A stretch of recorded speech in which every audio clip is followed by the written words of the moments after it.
Welcome to Semro Productions. Hi guys, welcome back to another video. This is Savanna here from our channel, Thomas and Savanna. In this video, I want to talk to you guys about my eye condition and the different coping strategies that I have with this.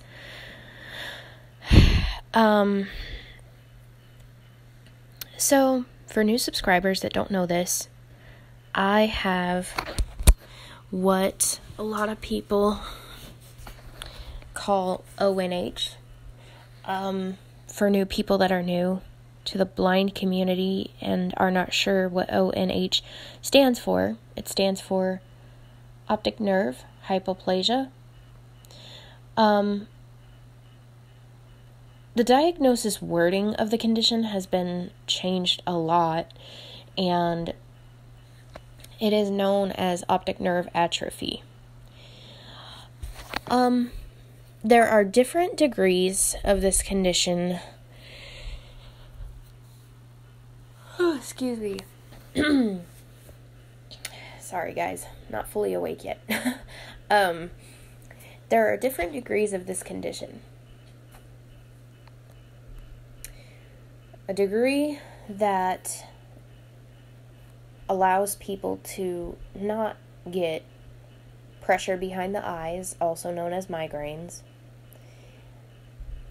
And then another degree of this condition is due to people being born very, very early / preemie.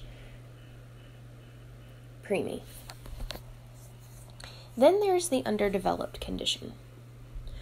The underdeveloped condition is where the optic nerves do not develop correctly when you're born. For me, this condition that I have is the underdeveloped condition. I want to talk to you guys about how I cope with this condition. So, I process things very, very differently. I tend to get a lot of migraine flare-ups, and the cause of that happening is it can really pertain to the sunlight or fluorescent lighting or just horrible, yucky weather. I went to see a specialist out of Memphis, Tennessee. His name was Dr. John. I'm not going to reveal his last name, so I'll just say Dr. John. He was a great doctor out of Memphis, Tennessee. He told family that I was 1 out of 3 kids who did not have the hormone deficiency in the brain, also known as the hormone imbalance. Now, my former friend, also Thomas's ex-girlfriend, she has the same condition that I do, but the difference with her is she never got the flare-ups. She just had the hormonal deficiency in the brain. Now, for new subscribers that don't know what the hormone deficiency is, it is where you have a piece of the brain missing, and it is where you will eat and not know when to stop eating. With Megan, she has a piece of her brain missing, called the corpus callosum.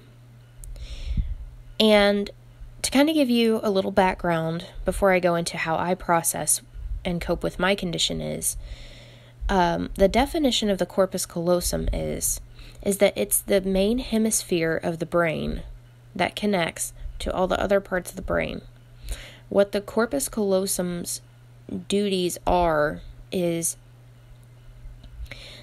that it is the mechanism for the brain to have its memory usage. Now, it also has to do with the fact of how you learn things and how your brain can process the different things. So, that's the basic rundown of the corpus callosum. Now, to talk about how I cope with my eye condition, again, mine is the underdeveloped, so I end up with a lot of migraines. And again, these stem from sunlight, fluorescent light, and yucky weather. What do I do to cope with the migraines? I will use aromatherapy oils and have to take medicine and lay down and go to sleep. Sometimes having a soda will help, because sometimes these headaches can stem from not having enough caffeine or having a caffeine withdrawal. The medication that I sometimes will take is Excedrin, Tylenol, or ibuprofen.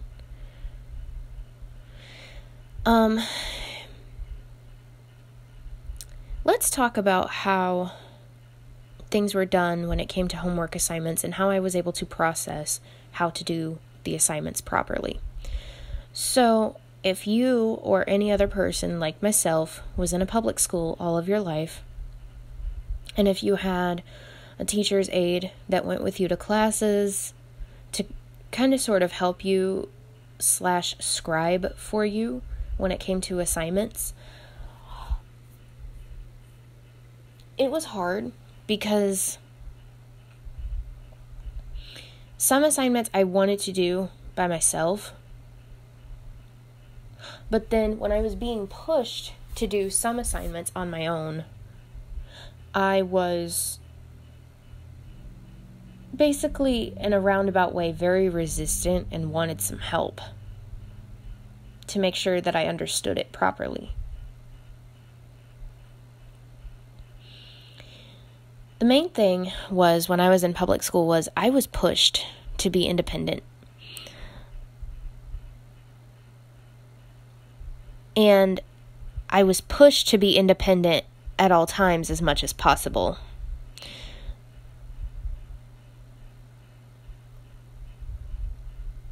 I was able to get what I needed to do done.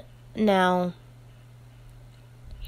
I had to, in some instances, have some help to make sure that things were going the right way, just to make sure I was doing the assignments correctly, and to make sure that I was restating the questions that was asked properly on every homework assignment.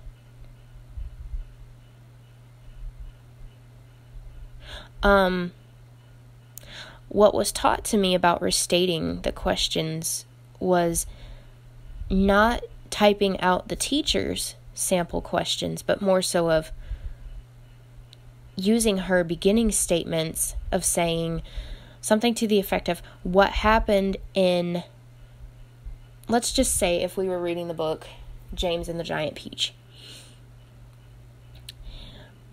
If there were questions regarding a specific chapter, if the teacher was to ask, okay, for instance, what happened when James did not do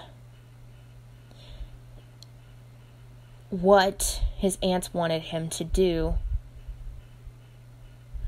Okay, in that turn, I would restate the statement, such as use the beginning part and say, what happened in XY chapter when James's aunts got onto him was XY, XY, and XYZ.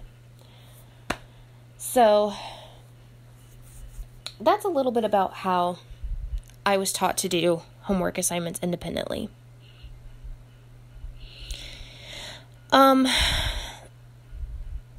So, the one thing I do want to say here is having this condition can be a challenge every day. There's always a good day, an uplifting day, and there's always a mild day or a very bad day.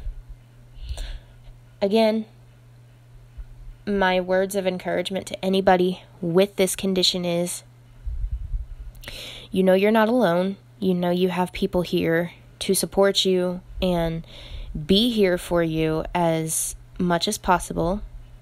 And more importantly,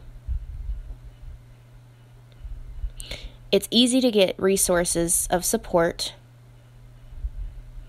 and there are places to go to get the adaptive equipment that is needed for you to be able to be independent and or do homework assignments on your own as much as possible. To any parents out there who may see this video or have any children who are dealing with this condition, you can feel free to contact the National Federation of the Blind main office located in Baltimore, Maryland.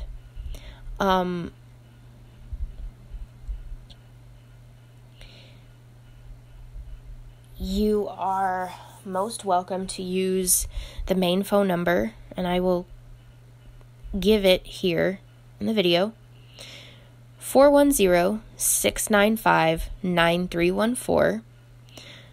I definitely encourage you guys to tune into the presidential releases that President Mark Riccobono puts out. The presidential releases are great.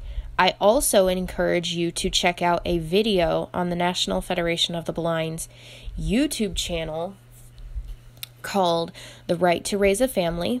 And to kind of give you guys a synopsis of what that video is about, it talks about a case that took place in 2010 where a little girl named Michaela was taken away from her parents, and how the NFB had to take DCFS, also known as Social Services, to court to get them to reconsider letting the little girl go live with her parents again. You will hear in the video, and it was done by my good friend, Mr. Gary, who is the who is the editor for the Braille Monitor. You will hear Gary pose a question that the DCFS people ask the parents. Will you have supervision to take care of the baby? Who will watch her during the day? How will you feed her? How will you know if she needs to be fed or changed or tired? And the video goes into details about how DCFS had handled it. Also, bear in mind that October will represent National White Cane Safety Day, also known as Meet the Blind Month, formerly known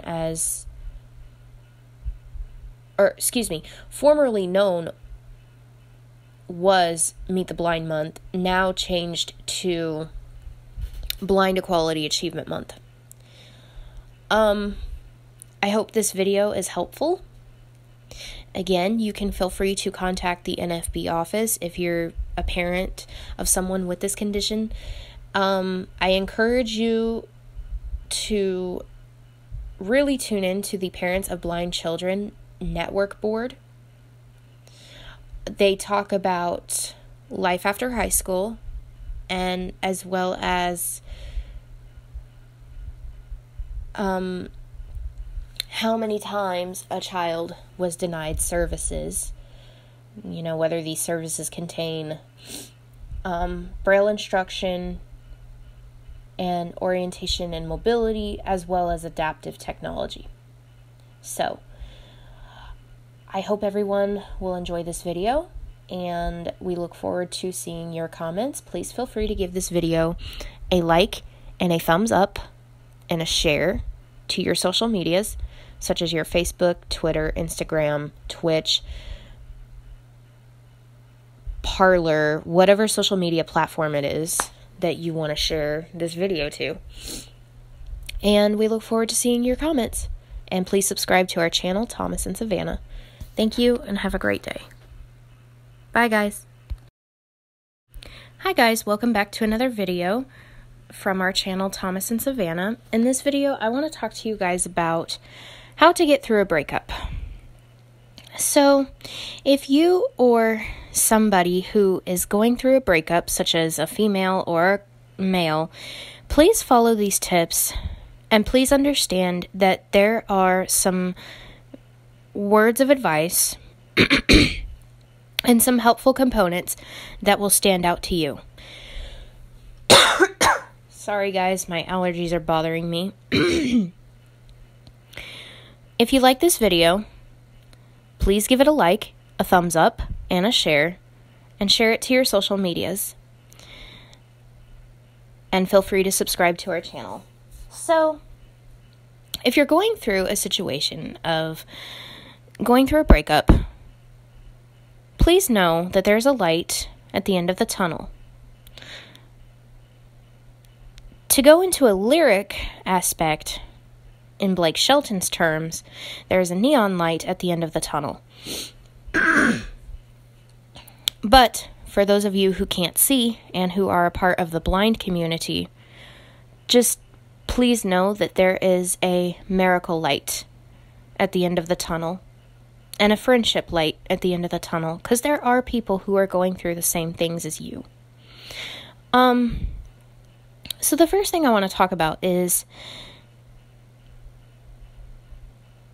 you might be wondering why a breakup would be taking place, or why your partner had broke up with you.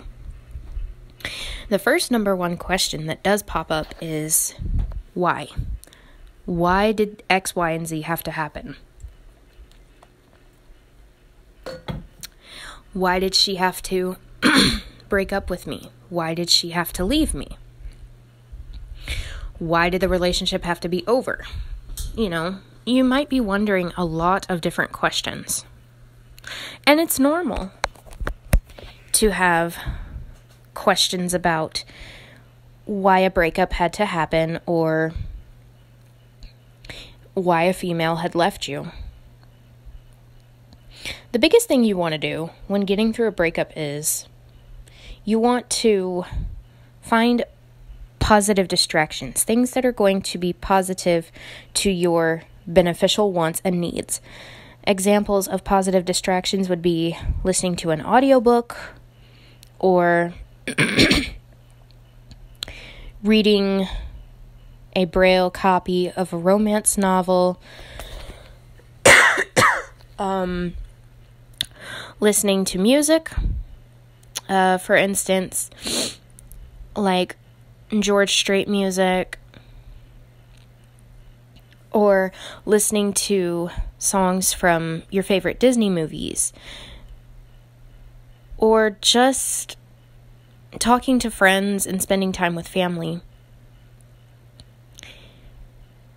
The main thing you want to do, and this applies to anybody who is a male or a female, you want to find a balance for yourself and allow your heart to heal, mentally, emotionally, and physically.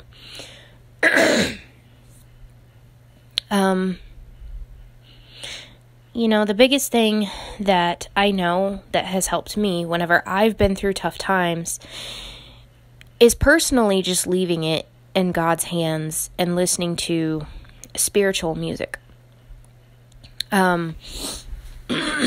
Before I got signed into this account, such as Thomas's account, and before I started uploading videos and making community posts, back in August, I had lost my uncle on my mother's side, such as my great-grandma's brother. And I had no idea about his death until around our Thanksgiving dinner get-together. When I found out about his death, things were very, very hard for me because we had a very strong bond. We went to church and I held his hand. So I literally created a spiritual music playlist, spiritual gospel playlist, via my YouTube account. And I just put in some spiritual music in the playlist, different versions of the same songs. One song that I've got a song called Daily, Daily, Sing to Mary. Another song that I've got in there is called Be With Us, Mary, Along the Way. But the one song that has helped me be able to get through tough times is called Blessed Are They. And that song is actually by a group called December Snow.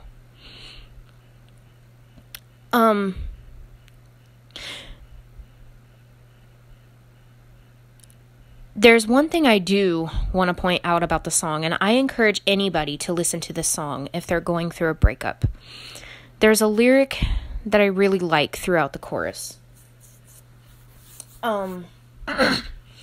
It says, rejoice and be blessed. Rejoice and be glad. Blessed are you. Holy are you. Rejoice and be blessed. Yours is the kingdom of God. So, what I want to encourage anybody here is know that you're blessed with a lot of different positive distractions, and know that you are blessed to have people who are in your corner that will be there to help you.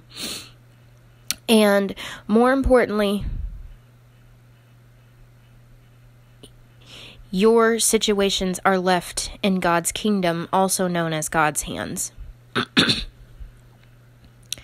Personally, not to tell you a little bit about some personal background about myself, but when I was 14, I got baptized and received the Holy Ghost within the baptism of Jesus' name.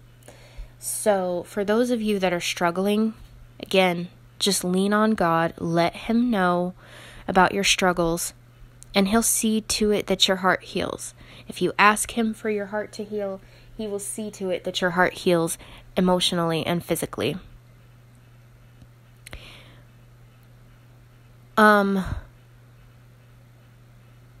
Currently right now, I do want to give you a book recommendation that I think would help anybody that might be going through a breakup.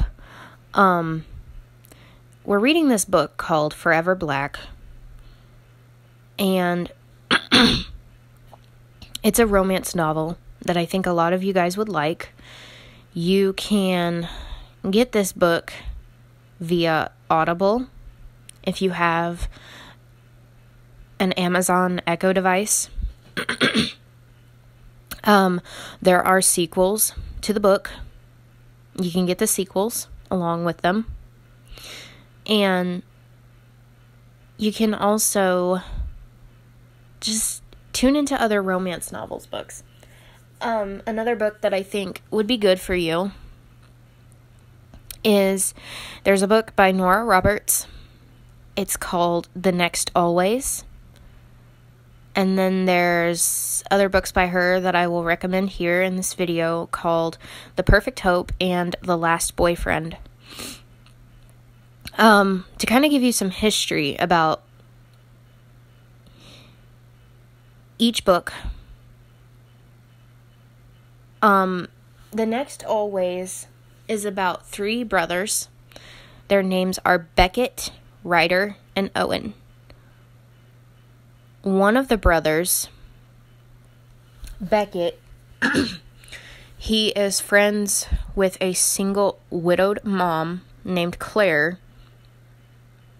Brewster, she has 3 boys. Their names are Murphy, Harry, and Liam. Unfortunately, the boys had lost their biological dad. He died. And Claire talks about how when her and the boys were grieving the loss of, Clint Brewster is the biological dad. Let me back up. The biological dad's name was Clint Brewster. He's the guy who passed away. Claire and Beckett went out to dinner, and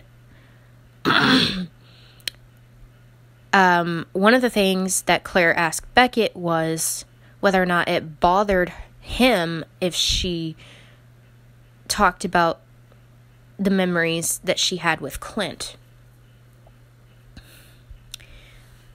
And Beckett is a pretty chill guy. He said no, that it didn't bother her. Or no, that it didn't bother him. Excuse me. And so she told him about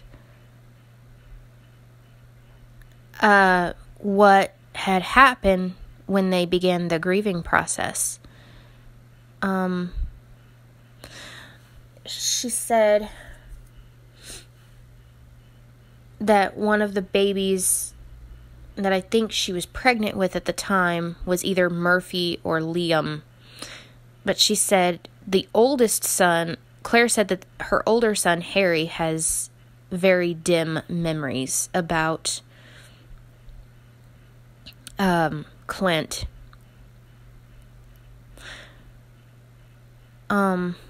Claire did go through a tough time a couple of times with a gentleman by the name of Sam Fremont. But at the end of the day, Beckett, the amazing guy from The Next Always, he came and he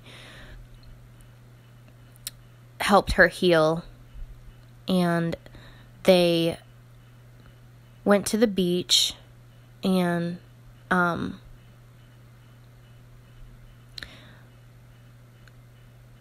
Beckett had made a promise at the end of the book that he would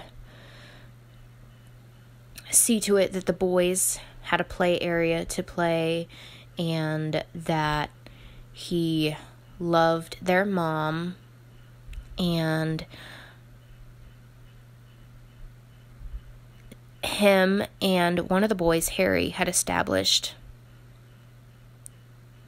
the fact that he just wanted to be in his life and be there for him. So it's a great book. I think you guys will like it. The Last Boyfriend, the sequel to The Next Always, is about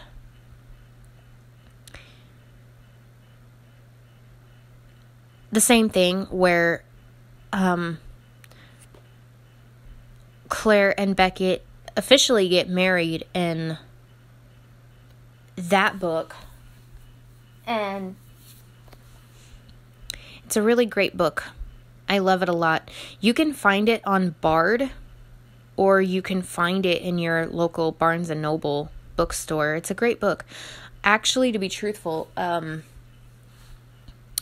I started getting into Nora Roberts' books when I was I think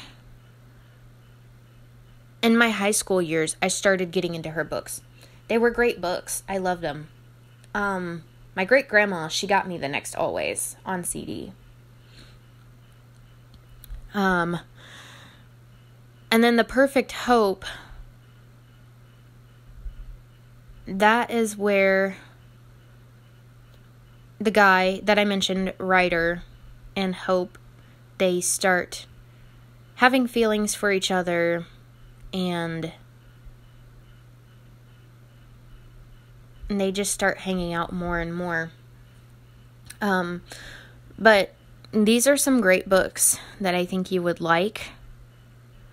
Another book for something to kind of enhance your romance pleasure is A Walk to Remember by Nicholas Sparks. And there's actually a movie that is with that book. There are 16 chapters in the novel. I read A Walk to Remember twice, when I was a freshman and when I was a junior in high school. So definitely feel free to know that there are lights and positive outcomes at the end of the tunnel. And one thing I do want to say here is that for anybody who is in love with a woman, and when she ends up leaving you, you know that as the person who is in love with her, it can be very hard. And it can just really hurt your heart if you know that she's left you. In fact, there's a song by Dr. Hook. It's called When You're in Love with a Beautiful Woman. And the lyric kind of goes like this. When you're in love with a beautiful woman, you know it's hard. When you're in love with a beautiful woman, you know it's hard. Everybody wants her. Everybody wants her. Everybody wants to take your baby home. When you're in love with a beautiful woman, you watch your friends. So that's just something to think about. Anytime when I'm upset, or if you're upset, just think of song lyrics that will help you get through this. Because at the end of the day, the more you think about song lyrics and romance novels, the easier your heart is going to heal. It's never good to dwell on the same thing. It's never good to obsess over why she left you or anything like that. And please know, this video is not directed at anybody, but this is for anybody who might be going through this. I hope this video is helpful. Please subscribe to our channel, Thomas and Savannah. Also, feel free to subscribe to Corey Wayne Coaching, and subscribe to Greg Kennett's channel. If you subscribe to both channels, Corey Wayne Coaching is a great channel. He tells how it is. He's very direct, and he is somebody who can definitely give you relationship advice. Also subscribe to another relationship channel called Relationship Rehab.